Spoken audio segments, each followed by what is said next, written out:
Pulezidenti Museveni agambye nti kino kye kimu ku bigendererwa byalina okulaba ng'eggwanga lifuna empeereza ennungi n'okukyusa obulamu bw'abantu.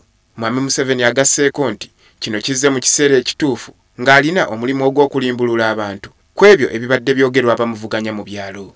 Agambye nti kino kigenda kubayamba okugonjoola ebizibu by'abantu wonna.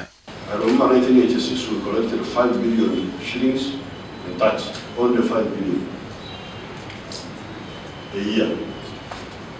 We are now collecting 12,000 billion shillings. Why was this collection possible? Because the economy has been reformalized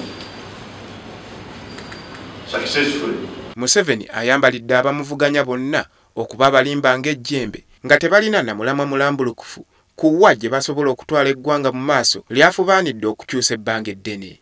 Ono ategeezezza nga Mbabazi ne Besigye bwe batalina kye basobola kukola okutwala eggwanga mu maaso. Besigye says change.